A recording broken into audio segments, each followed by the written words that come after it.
prions pour réclamer et confesser la foi d'Abraham pour nos vies. Avant de commencer ce temps de prière, il est important de comprendre certaines vérités bibliques sur la foi d'Abraham. Hébreux chapitre 11 présente la foi non comme une idée abstraite, mais comme une force vivante, active, obéissante et persévérante. Et au cœur de ce chapitre se tient Abraham, que l'Écriture présente comme un modèle fondateur de la foi biblique. Sa foi n'est ni émotionnelle, ni théorique, ni conditionnelle. Elle est une foi qui obéit, qui avance, sans tout comprendre, qui espère contre toute espérance et qui s'inscrit dans le temps long de Dieu. La parole dit dans l'Épître aux Hébreux, chapitre 11, verset 8, « C'est par la foi qu'Abraham obéit à l'appel de Dieu, en partant pour un lieu qu'il devait recevoir en héritage et qu'il partit sans savoir où il allait. » Ce verset révèle une dimension essentielle de la foi d'Abraham, une foi qui marche avant de voir. Dieu ne lui donne ni carte, ni échéancier détaillé, ni garantie visible. Abraham avance uniquement sur la base d'une parole reçue. Sa foi ne dépend pas de la sécurité du chemin, mais de la fidélité de celui qui appelle. La foi d'Abraham est également une foi détachée du confort. Il quitte sa terre, sa parenté, ses repères, pour entrer dans une promesse encore invisible. Cela nous enseigne que la vraie foi implique parfois des renoncements, des déplacements intérieurs et extérieurs, des ruptures avec l'ancien pour embrasser ce que Dieu prépare. La foi n'est pas toujours confortable, mais elle est toujours féconde. Hébreux 11, verset 9 dit encore « C'est par la foi qu'il vint s'établir dans la terre promise comme dans une terre étrangère, habitant sous des tentes. » Même dans la promesse, Abraham vit comme un étranger. Cela révèle que sa foi ne se limitait pas à une possession terrestre, mais qu'elle était orientée vers quelque chose de plus grand. Il ne cherchait pas seulement un territoire, mais une promesse éternelle. Il savait que ce que Dieu prépare dépasse toujours ce que l'on voit. La foi d'Abraham est aussi une foi qui attend. Les promesses ne s'accomplissent pas immédiatement. Il attend des années avant de voir Isaac naître. Et pourtant, il ne renonce pas. Hébreux 11, verset 11 dit « C'est par la foi que Sarah elle-même, malgré son âge avancé, fut rendue capable d'avoir une postérité, parce qu'elle crut à la fidélité de celui qui avait fait la promesse. » La foi d'Abraham s'appuie sur la fidélité de Dieu, non sur les capacités humaines. Là où le corps faiblit, la foi s'élève. Là où la logique dit impossible, la foi déclare Dieu est fidèle. Enfin, la foi d'Abraham atteint une dimension exceptionnelle lorsqu'il accepte d'offrir Isaac. Hébreux 11, versets 10 à 7 à 10 à 9, dit qu'il croyait que Dieu pouvait même ressusciter les morts. Cela révèle une foi absolue, une foi qui place Dieu au-dessus de toute chose, même au-dessus de l'accomplissement visible de la promesse. Abraham croyait que Dieu ne reprend jamais une promesse sans en préparer une manifestation plus glorieuse. La foi d'Abraham est donc une foi qui obéit et qui avance, sans forcément voir, une foi qui attend sans se lasser, une foi qui renonce sans regret et qui croit à l'impossible, une foi qui hérite pour les générations. C'est cette foi que Dieu appelle justice, et c'est cette foi qui devient un héritage pour ses descendants. Prions à présent pour réclamer et confesser la foi d'Abraham pour nos vies. Seigneur éternel, Dieu d'Abraham, d'Isaac et de Jacob, je viens devant toi pour te dire que je désire marcher dans cette foi qui t'honore, cette foi qui ne se limite pas à des paroles, mais qui se traduit par des pas concrets, des choix courageux et une confiance active. Aujourd'hui, je te demande de déposer en moi une foi semblable à celle d'Abraham, une foi qui obéit même lorsque tout n'est pas clair, une foi qui avance même lorsque le chemin n'est pas entièrement révélé. Ta parole dit dans l'Épître aux Hébreux, chapitre 11, verset 8. C'est par la foi qu'Abraham obéit à l'appel de Dieu et qu'il partit sans savoir où il allait. Seigneur, je reconnais que souvent je voudrais comprendre avant d'obéir. Je voudrais voir avant d'avancer. Je voudrais des garanties avant de faire le pas. Mais aujourd'hui, je te demande de transformer mon cœur. Apprends-moi à obéir avant de comprendre, à faire confiance avant de voir, à avancer avant d'avoir toutes les réponses. Je te remets les zones de ma vie où j'hésite encore, les domaines où la peur me retient, les décisions que je diffère par crainte de me tromper, les appels que j'ai entendus mais que je n'ai pas encore pleinement embrassés. Seigneur, je te demande de me donner le courage d'Abraham, ce courage tranquille qui ne crie pas, mais qui agit. Ce courage enraciné dans la certitude que celui qui appelle est fidèle. Je te demande aussi la grâce de quitter ce qui doit être quitté. Quitter les habitudes qui m'éloignent de ta volonté. Quitter les pensées qui limitent ma foi. Quitter les zones de confort qui freinent mon obéissance. Quitter les attachements qui m'empêchent d'entrer dans la promesse. Seigneur, comme Abraham a quitté sa terre, aide-moi à quitter tout ce qui appartient à mon passé et qui n'a plus sa place dans la saison que tu ouvres devant moi. Ta parole dit dans le livre de la Genèse, chapitre 12, verset 1. Va-t'en de ton pays, de ta patrie et de la maison de ton père, dans le pays que je te montrerai. Seigneur, je reçois cet appel comme une invitation personnelle. Même si je ne vois pas encore pleinement le pays que tu me montreras, je choisis de te faire confiance.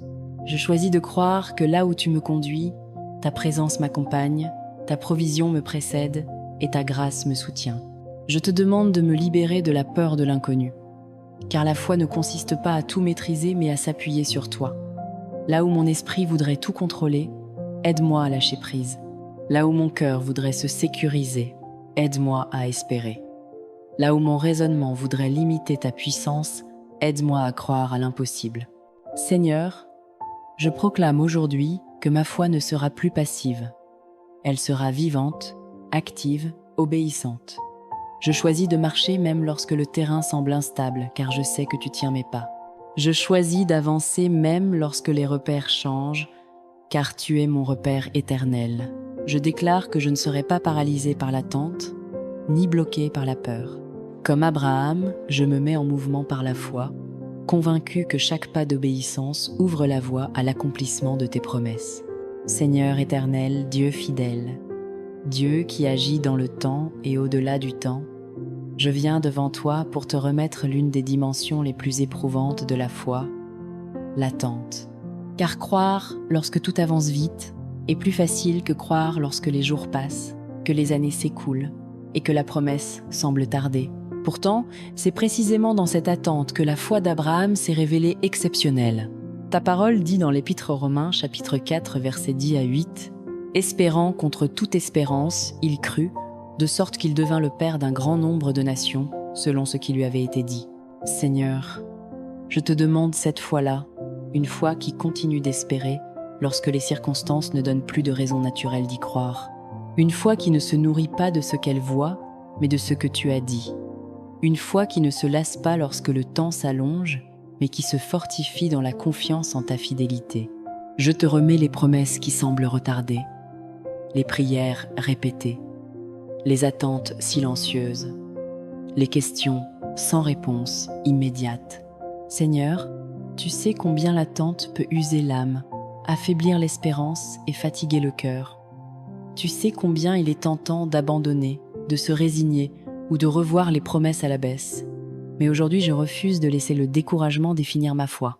Ta parole dit dans le livre d'Habacuc, chapitre 2, verset 3, « Car c'est une prophétie dont le temps est déjà fixé. Elle marche vers son terme, et elle ne mentira pas.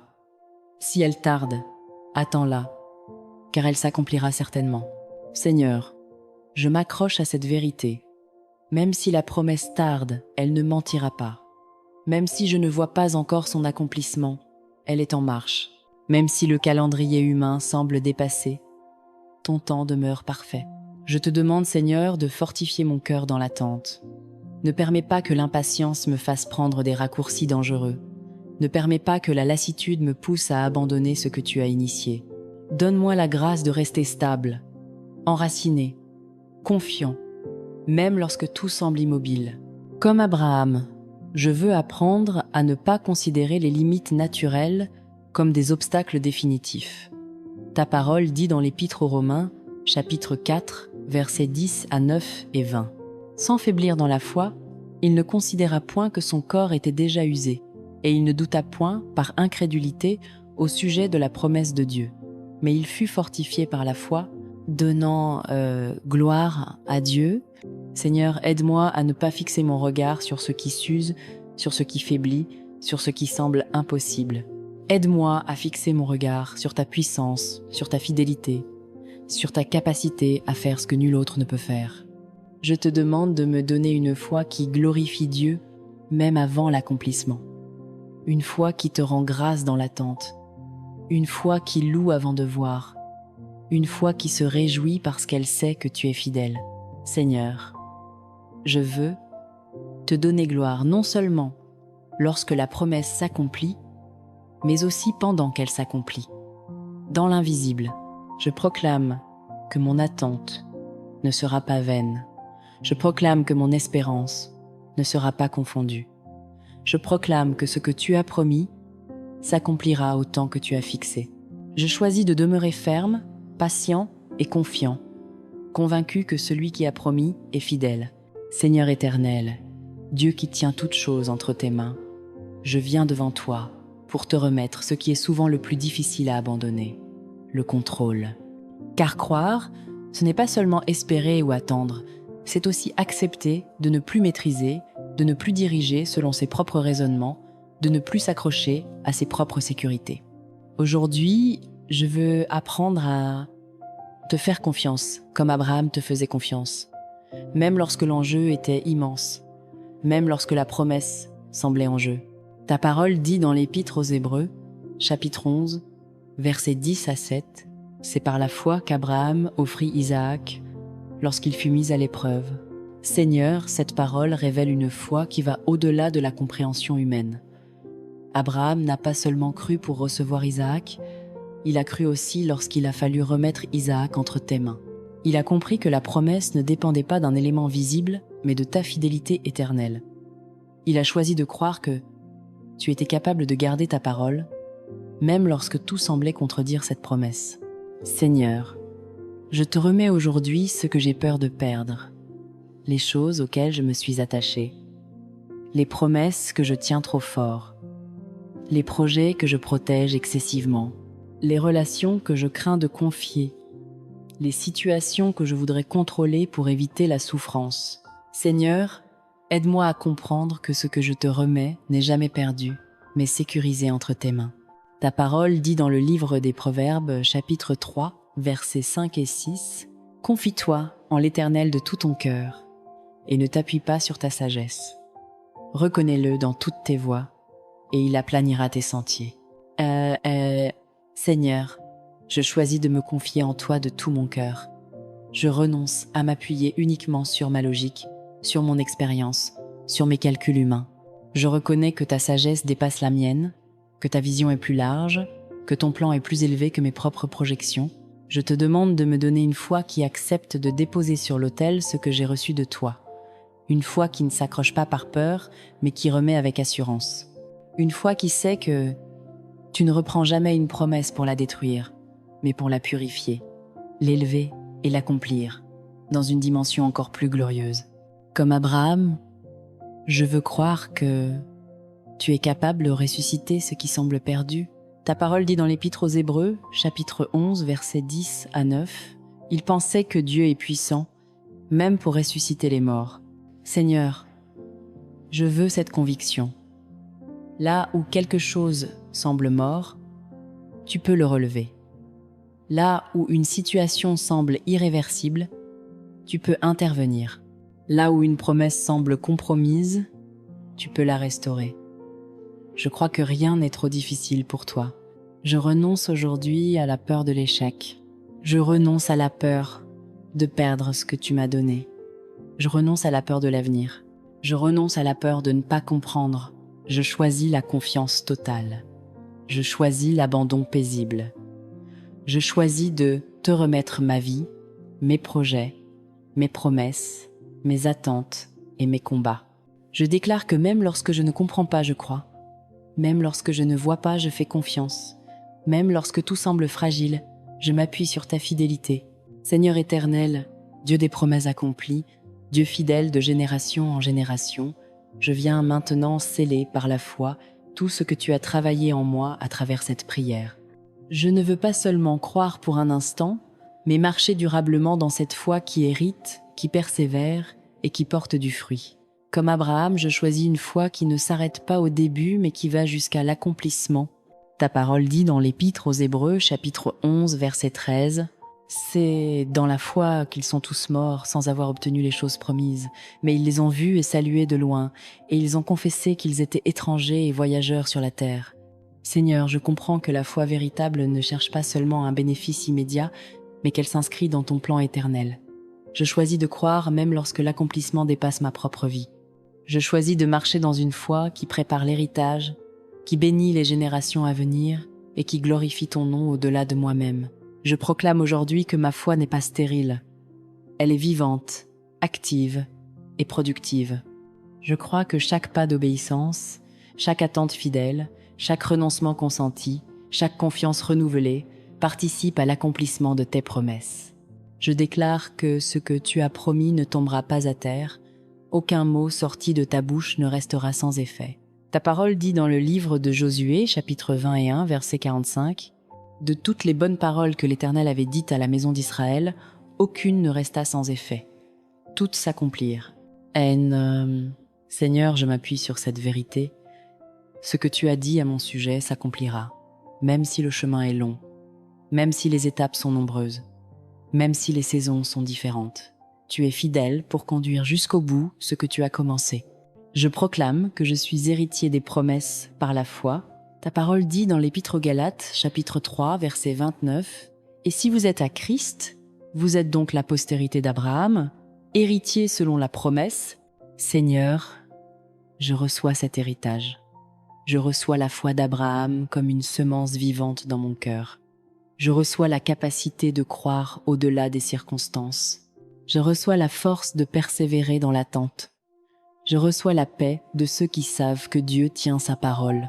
Je déclare que ma foi produira des fruits visibles, des décisions alignées avec ta volonté, une espérance qui ne faiblit pas, une paix qui dépasse l'intelligence, une obéissance qui honore ton nom, une persévérance qui traverse les saisons, un témoignage vivant pour ceux qui m'entourent. Je te demande aussi, Seigneur, de faire de ma foi un héritage spirituel. Que ceux qui me regardent soient encouragés, que ceux qui doutent retrouvent l'espérance, que ceux qui attendent apprennent à persévérer, que ceux qui hésitent découvrent la fidélité de Dieu à travers ma marche de foi. Seigneur, je proclame que je ne reculerai pas. Je proclame que je ne renoncerai pas. Je proclame que je ne laisserai pas voler la promesse. Je proclame que je marcherai jusqu'au bout, soutenu par ta grâce. Ta parole dit dans l'Épître aux Hébreux, chapitre 10, verset 38, « Mon juste vivra par la foi. Mais s'il se retire, mon âme ne prend pas plaisir en lui. Seigneur, je choisis de vivre par la foi. Je choisis d'avancer. Je choisis de te faire confiance jusqu'à l'accomplissement. Je choisis de croire que, même lorsque je ne vois pas encore, tu es déjà à l'œuvre. Je te rends grâce pour cette foi que tu fais grandir en moi. Je te rends grâce pour les promesses en chemin. Je te rends grâce pour l'héritage que tu prépares. Et je scelle cette prière avec assurance, paix et espérance, au nom puissant de Jésus-Christ. Amen. Si tu as aimé ce moment de prière, partage-le avec ta famille et tes amis. N'oubliez pas de vous abonner à la chaîne et laissez-nous un commentaire. Soyez richement bénis.